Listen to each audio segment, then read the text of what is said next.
antara ragam serat Jangka Jayabaya, salah satunya bercerita tentang Syekh Subakir dan peranannya dalam membangun peradaban bangsa di tanah Jawa. Konon ada semacam perjanjian antara Sabto Palon sebagai pamomong atau danyang gaib tanah Jawa dengan Syekh Subakir sebagai penyebar agama Islam generasi awal di Jawa ini. Tersebutlah kisah tersebut dalam tulisan lontar kuno yang diperkirakan ditulis oleh Kanjeng Sunan Derajat atau setidak-tidaknya oleh murid atau pengikut beliau.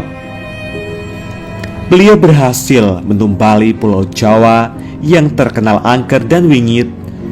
Beliau juga berhasil bernegosiasi dengan Danyang Jawa, sang penunggu gaib tanah Jawa, untuk menyebarkan Islam di Jawa dengan beberapa syarat.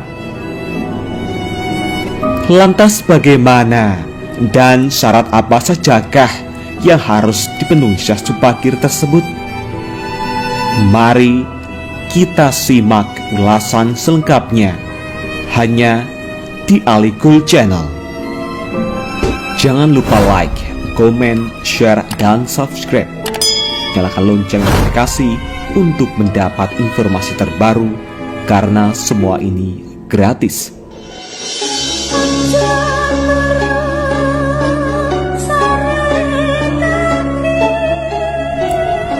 Nama Syekh Subakir sudah tak asing lagi bagi sebagian besar masyarakat Jawa.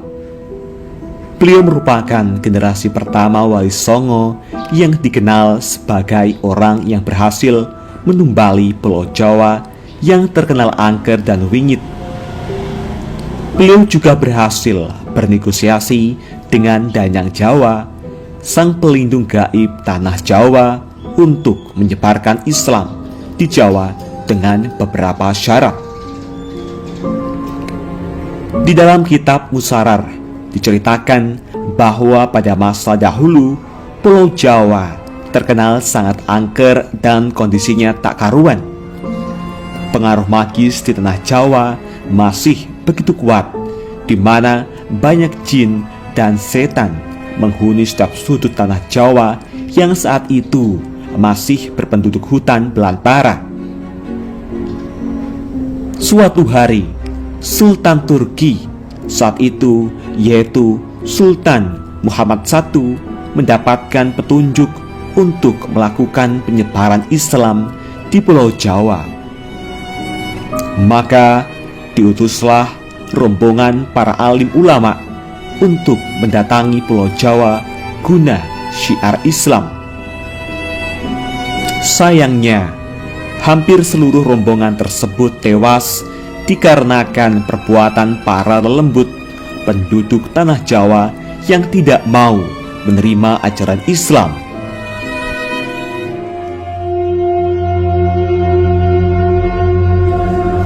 Mendengar kegagalan utusan yang dikirimnya membuat Sultan Muhammad I sedikit gusar.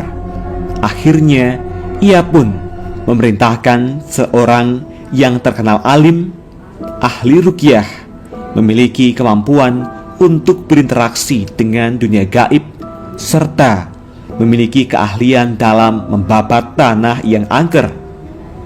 Dialah Syekh Subakir, yang memiliki nama asli Syekh Tambuh Ali bin Syekh Bakhir, lelaki yang berasal dari tanah Persia atau yang sekarang lebih dikenal dengan negara Iran.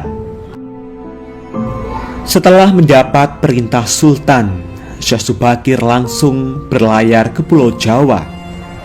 Namun sebelum sampai ke Pulau Jawa, beliau terlebih dahulu mampir ke Praja Keling, sebuah daerah yang diduga terletak di India, untuk mengajak penduduk di Praja Keling agar mau menempati Pulau Jawa.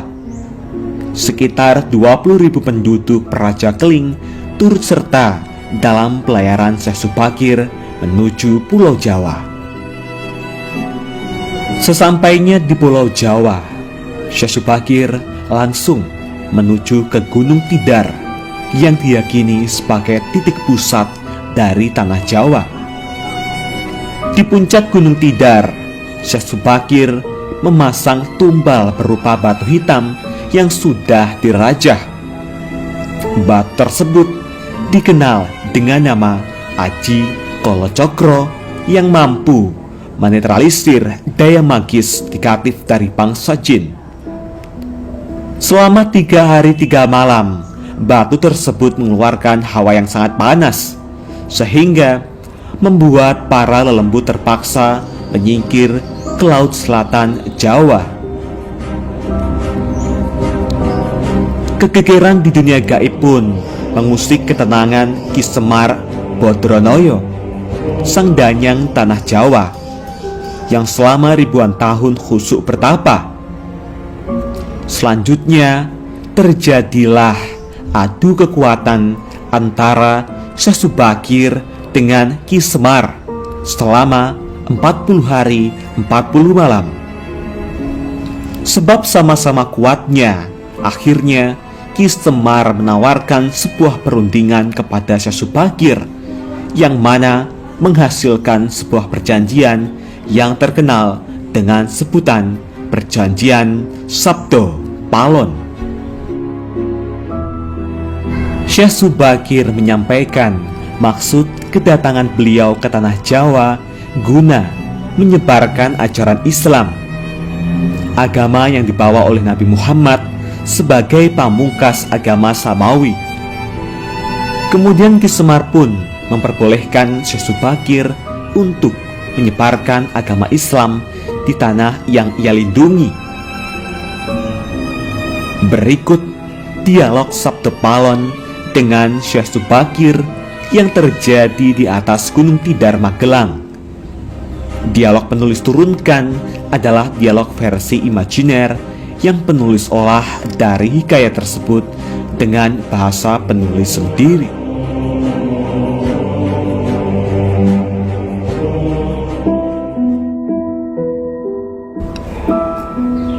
Syekh Subakir. Kisanak, siapakah Kisanak ini? Tolong jelaskan kepada saya. Sabdo Palon. Aku ini Sabdo Palon, pamomong atau pengembala tanah Jawa sejak zaman dahulu kala. Bahkan sejak zaman Kadewatan, para dewa, akulah pamomong para kesatria leluhur. Dulu aku dikenali sebagai Sang Hyang Ismaya Jati, lalu dikenal sebagai Ki Lurah Semar Bodronoyo, dan sekarang zaman Majapahit ini namaku dikenal sebagai Sabdo Palon. Syekh Subakir. Oh, berarti Kisanak ini adalah danyang atau penguasa tanah Jawa ini? Perkenalkan Kisanak, namaku adalah Syekh Subakir, berasal dari tanah Syam, Persia. Sabdo Palon. Ada hajat apa gerangan Jigantiko rawuh di tanah Jawa ini? Syekh Subakir. Saya diutus oleh Sultan Muhammad yang bertahta di negeri Istanbul untuk datang ke tanah Jawa ini. Saya tiadalah datang sendiri. Kami datang dengan beberapa kawan yang sama-sama diutus oleh Baginda Sultan. Sabdo Palon. Ceritakanlah selengkapnya Kisanak, supaya aku tahu duduk permasalahannya. Syekh Subakir. Baiklah. Pada suatu malam, Baginda Sultan Muhammad bermimpi menerima wisik atau ilham, wisik dari Yang Akarya Jagat, Gusti Allah, Zat yang Maha Suci lagi Maha Luhur. Diperintahkan untuk mengutus beberapa orang alim ke tanah Jawa ini. Yang dimaksud orang alim ini adalah sebangsa pendeta, brahmana, dan resi di tanah Hindu. Pada bahasa kami disebut ulama. Sabdo Palon. Jadi Cingendiko ini termasuk ulama itu tadi? Syekh Subakir. Ya, saya salah satu dari utusan yang dikirim Baginda Sultan. Adapun tujuan kami dikirim kemari adalah untuk menyebarkan wewarah suci atau ajaran suci amedar agama suci, yaitu Islam. Sabdo Palon. Bukankah Kisanak tahu bahwa di tanah Jawa ini sudah ada agama yang berkembang, yaitu Hindu dan Buddha, yang berasal dari tanah Hindu? Buat apa lagi Kisanak menambah dengan agama yang baru lagi? Syekh Subakir. Biarkan Kawula Dasih yang memilih keyakinannya sendiri. Bukankah Kisanak sendiri sebagai danyangnya tanah Jawa lebih paham bahwa sebelum agama Hindu dan Buddha masuk ke Jawa ini, di sini pun sudah ada kapitayan atau kepercayaan? Kapitayan atau ajaran asli tanah Jawa yang berupa ajaran Budi? Sabdo Palon. Ya, rupanya Kisanak sudah menyelidiki Kawula Jawa di sini. Memang di sini sejak zaman sebelum ada agama Hindu dan Buddha sudah ada kapitayan asli. Kapitayan adalah kepercayaan yang hidup dan berkembang pada anak cucu di Nusantara ini. Syekh Subakir. Jika berkenan, tolong ceritakan bagaimana kapitayan yang ada di tanah Jawa ini. Sabdo Palon. Secara ringkas, kepercayaan Jawa begini.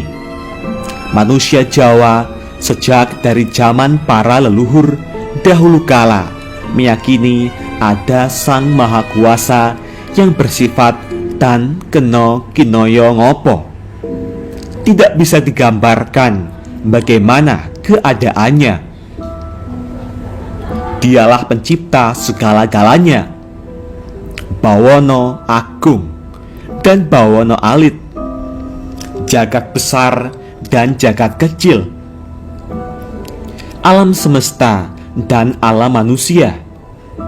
Wong Jawa diyakini bahwa Dia yang Maha Kuasa ini dekat juga dengan manusia. Dia juga diyakini berperilaku sangat welas asih. Dia juga diyakini meliputi segala sesuatu yang ada. Karena itu, masyarakat Jawa sangat menghormati alam sekelilingnya. Karena bagi mereka semuanya mempunyai sukma. Sukma ini adalah sebagai wakil dari Dia yang Maha Kuasa itu. Jika masyarakat Jawa melakukan pemujaan kepada Sang Pencipta, mereka lapangkan dengan tempat yang suwung. Suwung itu kosong, namun sejatinya bukan kosong, namun berisi Sang Maha Ada. Karena itu, tempat pemujaan orang Jawa disebut Sanggar Pamujan. Di salah satu bagiannya dibuatlah sentong kosong atau tempat atau kamar kosong untuk arah pemujaan. Karena diyakini bahwa di mana ada tempat suwung, di situ ada yang maha berkuasa. Syekh Subakir. Nah, itulah juga yang menjadi ajaran agama yang kami bawa, untuk memberi ageman, pegangan atau pakaian yang menegaskan itu semua, bahwa sejatinya di balik semua yang wujud ini ada Sang Wujud Tunggal yang menjadi pencipta, pengatur, dan pengayom alam semesta. Wujud tunggal ini dalam bahasa Arab disebut Al-Ahad, di mana Maha dekat kepada manusia.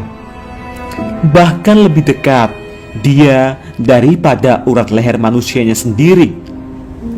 Ajaran agama kami menekankan budi pekerti yang agung, yaitu menebarkan welas asih kepada alam gumebyar, kepada sesama titah atau makhluk.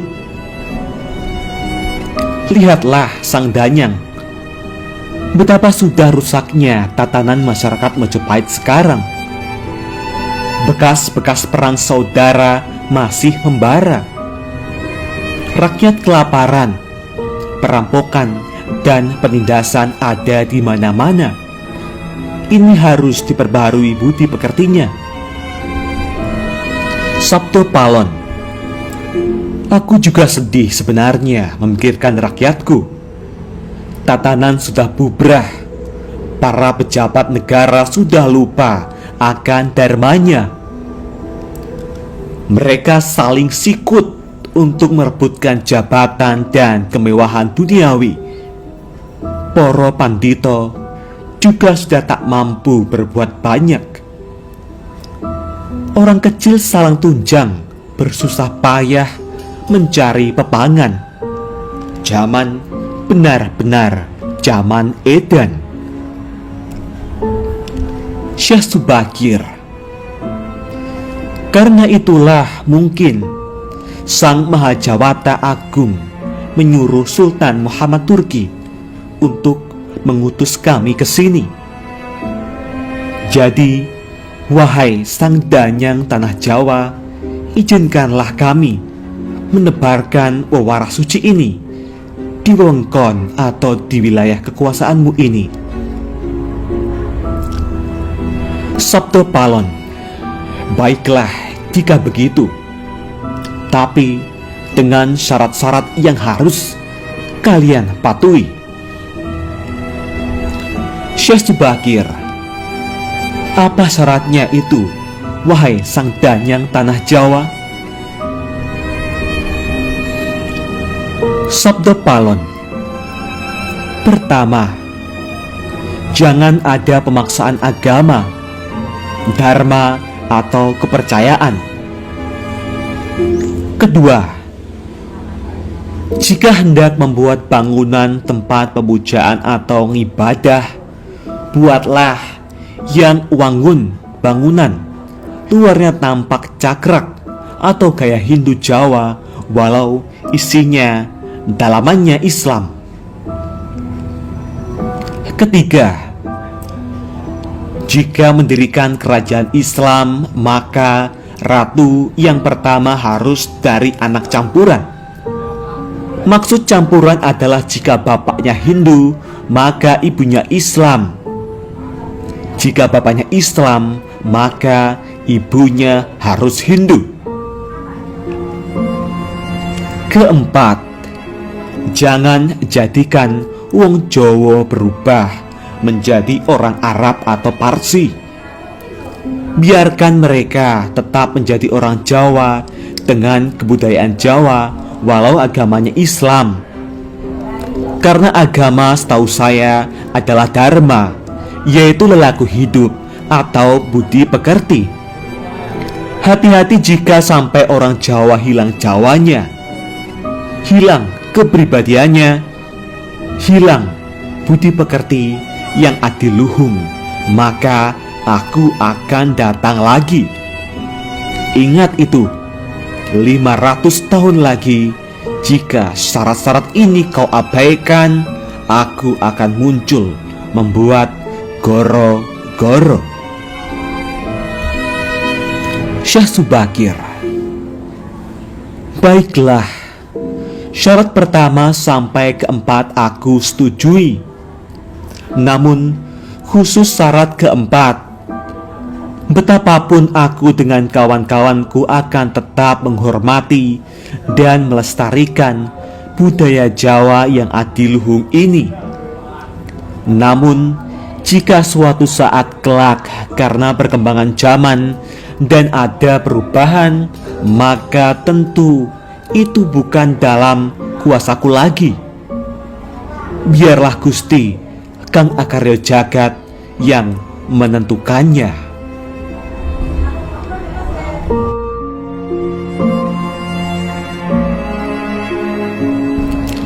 Itulah tadi percakapan antara Sabdo Palon dan Syekh Subakir. Memang susah untuk mengetahui keadaan, asal-usul, atau gambaran kondisi sebuah masyarakat nun jauh ke masa lalu. Semakin jauh masa itu, semakin gelap gambarannya. Namun, upaya-upaya ahli sejarah dan lainnya untuk menguaknya patut dihargai. Paling tidak ada sedikit gambaran yang mungkin bisa kita lihat, meski tidak sebenarnya benar 100%. Bahwa kata Jawa itu bisa diartikan gemati, perhatian, menghargai, menyayangi.